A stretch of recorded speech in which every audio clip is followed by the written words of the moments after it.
তোমাদের অষ্টম অধ্যায়ে বিভাজ্যতা শর্ত এবং বিভাজ্যতা কি এইটুকু পড়া আছে। তো বিভাজ্যতা বলতে আমরা কি বুঝি সেটা আগে আমরা জেনে নিই। একটি সংখ্যাকে অপর একটি সংখ্যা দিয়ে ভাগ করলে যদি ভাগশেষ শূন্য বের হয় তাহলে দ্বিতীয় সংখ্যাটি দিয়ে প্রথম সংখ্যাটিকে বিভাজ্য করব। ঠিক আছে, আবারও বলছি, একটি সংখ্যাকে অপর একটি সংখ্যা দিয়ে ভাগ করলে যদি ভাগশেষ শূন্য বের হয় তাহলে দ্বিতীয় সংখ্যাটি দ্বারা প্রথম সংখ্যাটি বিভাজ্য বলা হবে। যদি আমরা একটা সংখ্যা ভাবি, মনে করো 25, এই 25 সংখ্যাটিকে আমরা 5 দিয়ে ভাগ করে নেব। 25 সংখ্যাটিকে আমরা 5 দিয়ে ভাগ করে নেব। তাহলে 5 দিয়ে যদি 25কে ভাগ করি আমরা কি পাবো? 5 5 এ 25, আমরা কি পাচ্ছি? ভাগফল 0 পাচ্ছি। তাহলে আমরা বলতে পারি 5 দিয়ে 25 বিভাজ্য। ঠিক আছে, 5 দিয়ে 25 বিভাজ্য, অর্থাৎ আমরা ভাগ করে ভাগশেষ যেন শূন্য পাই, তবেই আমরা বিভাজ্য বলবো সংখ্যাটিকে। ঠিক আছে, এরপরে আমরা ছোট থেকে কী করি, যে কোনো একটা সংখ্যাকে অন্য কোনো একটা সংখ্যা দিয়ে ভাগ যাবে কি না সেটা বোঝার জন্য আমরা ভাগ করে দেখে নিই, যে ভাগ করে দেখি ভাগশেষ শূন্য বেরোচ্ছে কিনা। এবার আমরা বিভাজ্যতার এই শর্তগুলো পড়ে নিলে আমাদেরকে আর ভাগ করে দেখার প্রয়োজন হবে না, বা আমাদেরকে আর ভাগ করতে লাগবে না। সেটা কীভাবে? তো কিছু কিছু নিয়ম আছে, সেই নিয়মগুলো যদি তোমরা জেনে নাও বা বুঝে নাও তাহলে তোমাদেরও আগামী দিনে সেটা সমস্যা হবে না। তো আমি একটা একটা করে সংখ্যা সেগুলোর বিভাজ্যতার নিয়ম বা শর্তগুলো বলছি। যেহেতু তোমরা এখন ছোট, তো কয়েকটা সংখ্যা জানলেই হবে। 2 থেকে 12, 13, 14, 15 অনেক সংখ্যারই বিভাজ্যতার নিয়ম আছে। 2 থেকে শুরু করে এরকম অনেক সংখ্যারই আছে। বাট তোমরা যেহেতু এখন ছোটো, তোমাদেরকে এত কিছু জানার দরকার পড়বে না সেইভাবে। তোমাদের কয়েকটা সংখ্যার বিভাজ্যতার নিয়মগুলো জানলেই হবে। তো আমি একটা একটা করে বলি, তোমরা আগেও হয়তো অনেকে পড়েছো বা অনেকে বাড়িতে পড়ে নিয়েছো, তবু আরেকবার করে শুনে নাও। প্রথমে আমরা 2 দিয়ে বিভাজ্যতার শর্তটা জেনে নেব। প্রথমে 2 দিয়ে বিভাজ্যতার নিয়ম।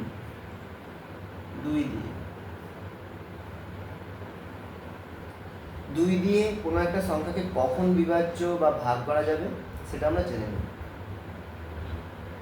যদি একটি সংখ্যার এককের ঘরে, শূন্য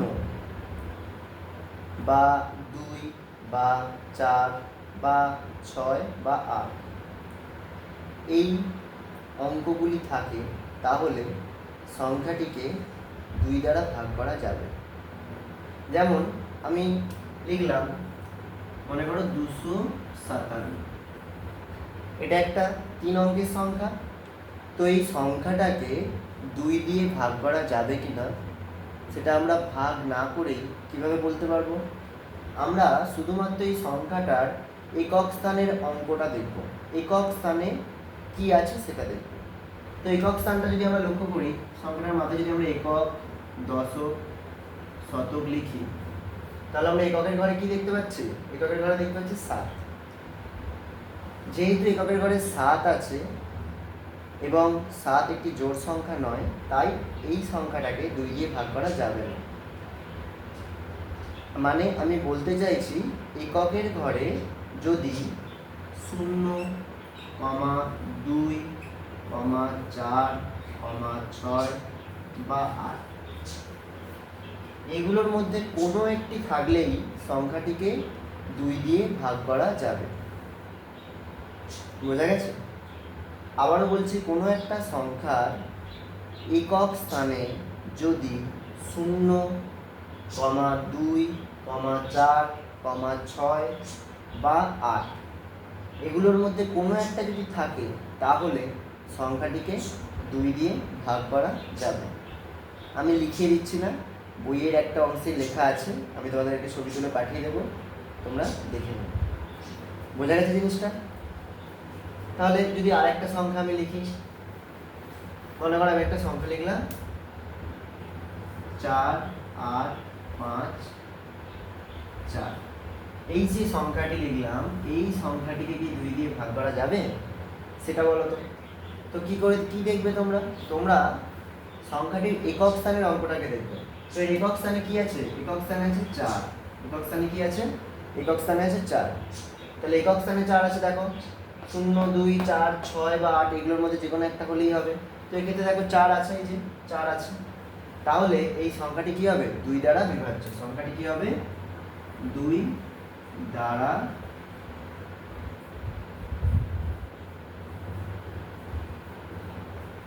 সংখ্যাটি 2 দ্বারা বিভাজ্য। বোঝা গেছে? 2 এর নিয়মটা আশা করি তোমরা বুঝতে পেরেছো। চলো এরপরে যাই 3 এর নিয়মটা।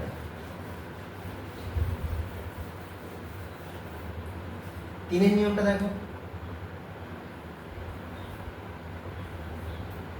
3 দিয়ে বিভাজ্যতার নিয়মটা দেখো।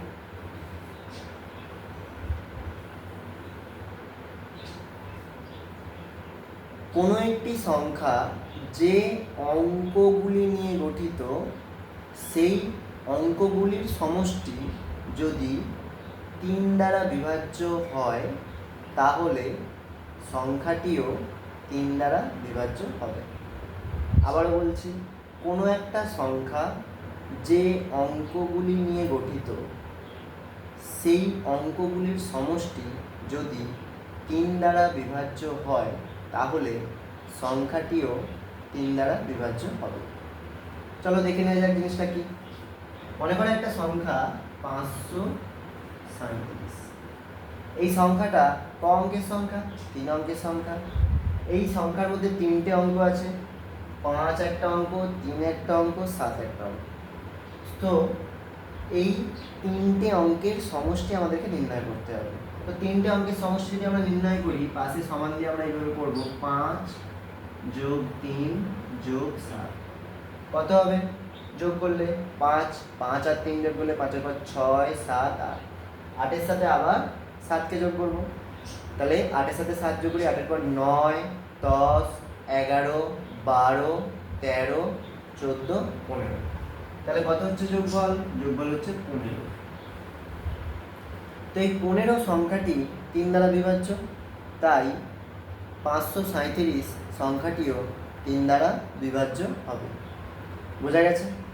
আবারও বলছি, কোনো একটি সংখ্যা যে অঙ্কগুলি দিয়ে গঠিত, সেই অঙ্কগুলির সমষ্টি যদি 3 দ্বারা বিভাজ্য হয় তাহলে সংখ্যাটিও 3 দ্বারা বিভাজ্য হবে। যদি পরীক্ষায় কোয়েশ্চেন দেওয়া হয়, একটা সংখ্যা দিয়ে বলা হলো যে 3 দ্বারা বিভাজ্য কিনা লেখো, তুমি কি করবে? সঙ্গে সঙ্গে সংখ্যাটি যে অঙ্কগুলো দিয়ে গঠিত সেই অঙ্কগুলোর যোগফল নির্ণয় করবে। সেভাবে যোগফল নির্ণয় করবে। এটা এই অঙ্কটাই যেমন করলাম, যোগফল নির্ণয় করার পর দেখবে সেই সংখ্যাটি 3-এর নামটায় হচ্ছে কিনা। তো 3-এর নামটা যদি আমরা পড়ি, এক্ষেত্রে দেখো 15টা হচ্ছে। 3-এর নামটা বলো, 3 1 3, 3 2 6, 3 3 9, 3 4 12, 3 5 15 হচ্ছে। তাই আমরা লিখতে পারি এটাকে 3 দ্বারা বিভাজ্য। 3 দ্বারা বিভাজ্য। বোঝা গেছে? তাহলে 3-এর নিয়মটা হয়েছে। আশা করি বুঝতে পেরেছো 3-এর নিয়মটা। এরপরে চলে যাব আমরা 4-এর নিয়মটা। তো এটা আমরা মুছে দিচ্ছি।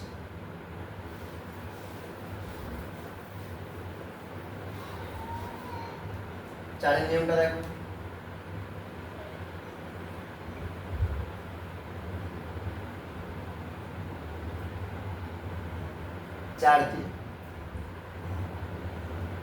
4-এর নিয়মটা কি? কোনো একটা সংখ্যার একক ও দশক স্থানের অঙ্ক দুটি নিয়ে গঠিত সংখ্যাটি যদি 4 দ্বারা বিভাজ্য হয় তাহলে সংখ্যাটিও 4 দ্বারা বিভাজ্য হবে। কি বললাম? কোনো একটি সংখ্যার একক ও দশক স্থানের অঙ্ক দুটি নিয়ে গঠিত সংখ্যাটি যদি 4 দ্বারা বিভাজ্য হয় তাহলে সংখ্যাটিও 4 দ্বারা বিভাজ্য হবে। বোঝা গেল? সাপোজ আমি একটা সংখ্যা ধরে নিচ্ছি, ধরো আমি একটা সংখ্যা ধরলাম 6516। এই সংখ্যাটি কি 4 দ্বারা বিভাজ্য হবে সেটা আমরা কি করে বুঝবো? দেখো, ভাগ না করেই আমরা বুঝে যাব। কি করে? আমরা সংখ্যাটির একক ও দশক স্থানের অঙ্ক দুটো নিয়ে যে সংখ্যা গঠিত হচ্ছে সেটা দেখব। তাহলে দেখো, একক একক লিখছি, দশক লিখছি, শতক, হাজার।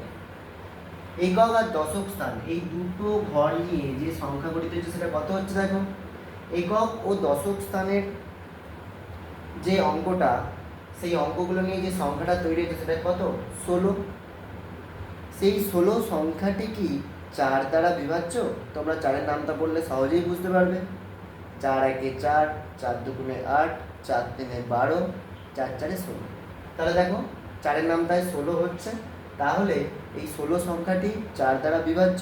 তাহলে আমরা বলতে পারি এই যে অঙ্কটা অর্থাৎ 6516, এই অঙ্কটা 4 দ্বারা বিভাজ্য হবে। বোঝা গেছে? আবারও বলছি 4-এর নিয়মটা, কোনো একটা সংখ্যার একক ও দশক স্থানের অঙ্ক দুটি নিয়ে গঠিত সংখ্যাটি যদি 4 দ্বারা বিভাজ্য হয় তাহলে সংখ্যাটিও 4 দ্বারা বিভাজ্য হবে। মানে আমাকে যত বড়ই সংখ্যা দিক আমি পুরোটাকে দেখার দরকার নেই, শুধুমাত্র একক ও দশক স্থানের অঙ্ক দুটো নিয়ে যে সংখ্যাটা তৈরি হচ্ছে সেটা দেখব। সেটাকে কি 4 দ্বারা ভাগ করা যাবে? যদি দেখি 4 দ্বারা ভাগ করা যাচ্ছে তাহলে বলবো সংখ্যাটিও 4 দ্বারা বিভাজ্য। দেখো, আমি তোমাদেরকে একটা বড় সংখ্যা লিখছি।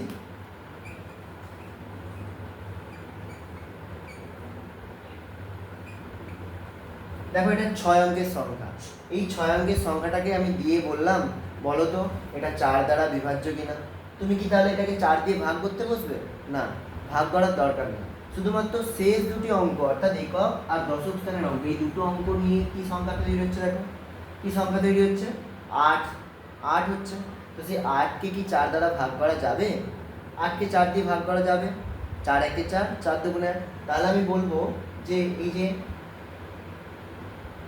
75,12,308 এই সংখ্যাটিও 4 দ্বারা বিভাজ্য হবে। 4-এর নিয়মটা আশা করি তোমরা বুঝতে পেরেছো। এরপর চলে যাই আমরা 5-এর নিয়ম। 5-এর নিয়মটা দেখে নাও তো। 5 দিয়ে বিভাজ্যতার নিয়মটা কি?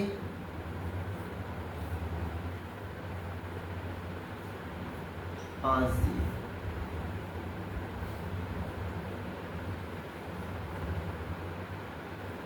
কোনো একটি সংখ্যার এককের ঘরে বা একক স্থানে যদি 0 অথবা 5 থাকে তাহলে সংখ্যাটি 5 দ্বারা বিভাজ্য হবে। কি বললাম?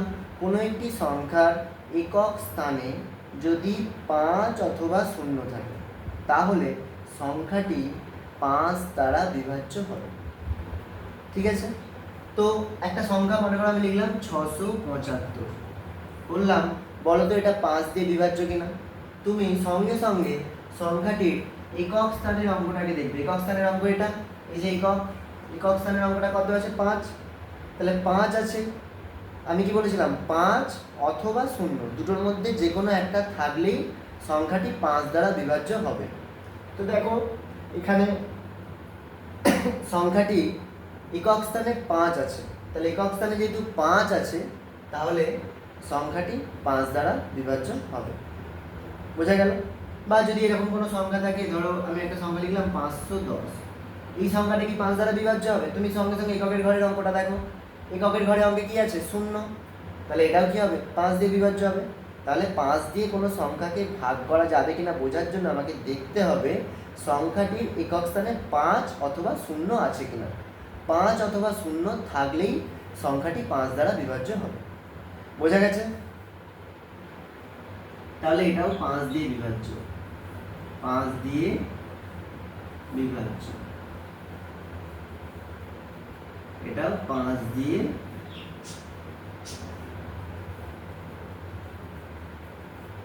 বিভাজ্য।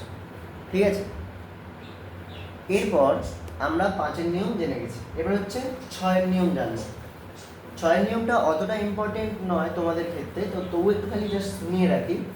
6-এর নিয়মটা কি না, যদি কোনো একটা সংখ্যাকে 2 এবং 3 এই দুটি সংখ্যা দ্বারাই ভাগ করা যায় তবেই সংখ্যাটি 6 দ্বারা বিভাজ্য হবে। বোঝা গেল? অর্থাৎ কোনো একটা সংখ্যাকে 2 দিয়ে এবং 3 দিয়ে এই দুটি সংখ্যা দ্বারাই ভাগ করা যেতে হবে, তবেই সংখ্যাটি 6 দিয়ে ভাগ করা যাবে। বোঝা গেল? একটা সংখ্যা মনে করো আমি বললাম 674, এই সংখ্যাটি 2 দিয়ে বিভাজ্য কিনা বলো। 2 দিয়ে বিভাজ্যতার নিয়ম কি ছিল? একক স্থানে 0, 2, 4, 6 বা 8 এগুলোর মধ্যে যে কোনো একটা থাকতে হবে। তো এখানে দেখো একক স্থানে কি আছে? 4 আছে। তো একক স্থানে 4 আছে মানে এটা কি 2 দিয়ে বিভাজ্য, 2 দিয়ে বিভাজ্য। এবার এটা 3 দিয়ে বিভাজ্য কিনা দেখো। 3 দিয়ে বিভাজ্য কিনা দেখার জন্য আমাকে কি করতে হবে? সংখ্যাটা যে অঙ্কগুলো দিয়ে তৈরি সেই অঙ্কগুলির সমষ্টি বের করতে হবে, মানে যোগ করতে হবে অঙ্কগুলোকে। যোগ করলে কত হবে দেখো? 6 যোগ 7 যোগ 4 কত হচ্ছে? 6 আর 7 যোগ করলে 13, 13 আর 4 যোগ করলে হবে 17। তো 17কে কি 3 দিয়ে ভাগ করা যাবে? যাবে না। তাহলে কি লিখবো? 3 দিয়ে বিভাজ্য নয়।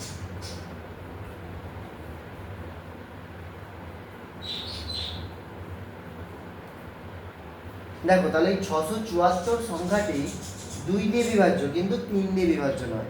তার মানে 674 সংখ্যাটিকে 6 দিয়ে ভাগ করা যাবে না, বা 674 সংখ্যাটি 6 দিয়ে বিভাজ্য হবে না। মানে আমি বলতে চাইছি একটা সংখ্যা 6 দ্বারা বিভাজ্য কিনা জানার জন্য তোমাকে চেক করতে হবে সেটাকে 2 দিয়েও ভাগ যেতে হবে এবং 3 দিয়েও ভাগ যেতে হবে। অর্থাৎ 2 এবং 3 দুটি সংখ্যা দ্বারাই বিভাজ্য হতে হবে। যদি বিভাজ্য হয় সংখ্যাটি তবেই 6 দ্বারা সংখ্যাটি বিভাজ্য হবে। বোঝা গেল? এরপরে চলে যাই আমরা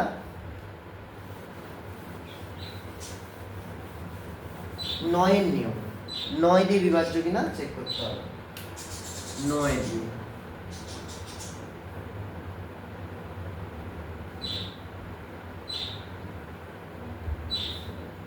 9 দিয়ে বিভাজ্য কিনা জানার জন্য তোমাকে 3-এর নিয়মটার মতনই এক্ষেত্রেও হবে। অর্থাৎ কোনো একটা সংখ্যা যে অঙ্কগুলো দিয়ে গঠিত সেই অঙ্কগুলির সমষ্টি বা যোগফল যদি 9 দিয়ে বিভাজ্য হয় তবেই সংখ্যাটিও 9 দিয়ে বিভাজ্য হবে। বোঝা গেল?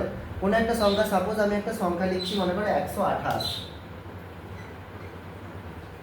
এই যে সংখ্যাটা, এই সংখ্যাটি কি 9 দিয়ে ভাগ করা যাবে সেটা বোঝার জন্য আমাকে সংখ্যাটি যে অঙ্কগুলো নিয়ে তৈরি সেই অঙ্কগুলির সমষ্টি নির্ণয় করতে হবে।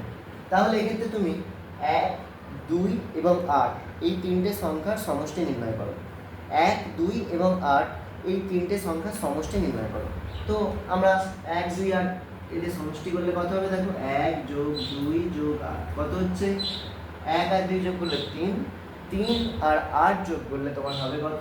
11। তো এই 11 সংখ্যাটি কি 9 দিয়ে ভাগ করা যাবে? 9-এর নামটা পড়ে কি তুমি 11 সংখ্যাটা পাবে?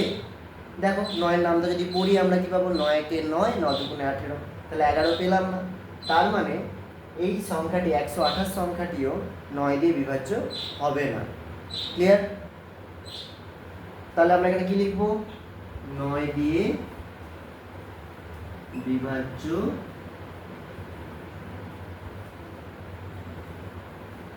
নয়। ঠিক আছে? অর্থাৎ 3-এর নিয়মের মতোই 9-এর নিয়মটা, 3-এর নিয়মের মতোই তুমি 9-এর নিয়মটা মনে রাখবে। 3-এর বেলায় যেমন যে অঙ্ক, মানে কোনো সংখ্যা যে অঙ্কগুলো দিয়ে তৈরি সেই অঙ্কগুলো সমষ্টি বের করতে হবে, 9-এর ক্ষেত্রেও একই। এরপরে লাস্ট যেটা জানলেই আমাদের এই চ্যাপ্টারটা মোটামুটি, যেটা তোমাদের জানার জিনিসগুলো যেগুলো ছিল সেগুলো জানা হয়ে যাবে। এবার তোমরা অনুশীলনের অঙ্ক করবে। তো লাস্ট যে সংখ্যাটা সেটা হচ্ছে 10। 10-এর নিয়মটা দেখো।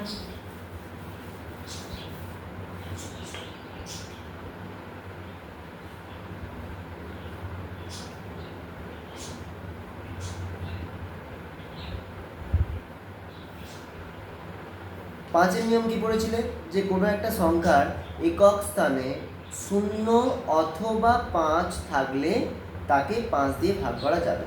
10-এর নিয়মটাই কীরকম দেখো, 10-এর নিয়মটা হলো কোনো একটা সংখ্যার একক স্থানে 0 থাকতে হবে। কোনো একটা সংখ্যার একক স্থানে কি থাকতে হবে, 0 থাকতে হবে। কোনো একটা সংখ্যার একক স্থানে 0 থাকলে সংখ্যাটিকে 10 দিয়ে ভাগ করা যাবে। বোঝা গেল? কোনো একটা সংখ্যার একক স্থানে 0 থাকলে সংখ্যাটিকে 10 দ্বারা ভাগ করা যাবে। অর্থাৎ একটা সংখ্যা লিখছি, মনে করো 670, আর একটা সংখ্যা লিখলাম মনে করো 873। এই দুটো সংখ্যার মধ্যে কোন সংখ্যাটিকে 10 দিয়ে ভাগ করা যাবে? তোমাদেরকে কি বললাম, শুধুমাত্র একক স্থানের অঙ্কটাকে দেখো। একক স্থানের অঙ্ক এখানে কত আছে, 0 বা 0, এখানে কত আছে 3। তাহলে কোন সংখ্যাটাকে 10 দিয়ে ভাগ করা যাবে? এটাকে 10 দিয়ে ভাগ করা যাবে, এটাকে যাবে না।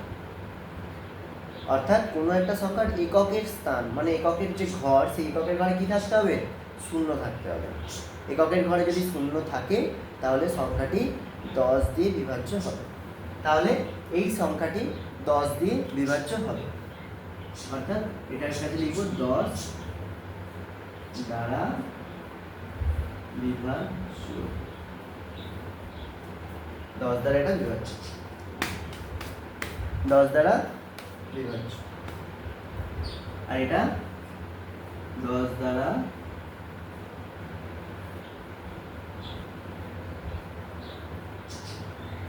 বিভাজ্য নয়, 10 দ্বারা বিভাজ্য নয়। ঠিক আছে, এই ছিল তোমাদের বিভাজ্যতা চ্যাপ্টারটা। খুবই ছোট চ্যাপ্টার, মোটামুটি যেগুলো জানানোর বিষয় ছিল জানিয়ে দিলাম। এবার তোমরা প্রত্যেকে বিভাজ্যতার যে অনুশীলনী আছে সেই অনুশীলনী, অর্থাৎ অনুশীলনী 9-এর এই যে ছকটা দেখতে পাচ্ছ, এই যে ছকটা, এখানে দেখো অনেক সংখ্যা দেওয়া আছে, দেখো 136, 208। এই যে সংখ্যাগুলোর মধ্যে কোন সংখ্যাটি 2 দিয়ে বিভাজ্য হবে সেই সংখ্যাগুলোকে এই ঘরে লিখবে, 2-এর ঘরে। যে সংখ্যাটি 3 দিয়ে বিভাজ্য হবে সেটাকে এই ঘরে লিখবে, যেটা 4 দিয়ে বিভাজ্য হবে সেটাকে এই ঘরে লিখবে। এইভাবে তোমরা করবে। ঠিক আছে, আমি দেখো 2-এর নিয়ম বলেছি, 3-এর নিয়ম বলেছি, 4 বলেছি, 5, 6 এবং 10, প্রত্যেকটা নিয়মই বলে দিয়েছি। তো আজকের মতো এই পর্যন্ত থাকবে।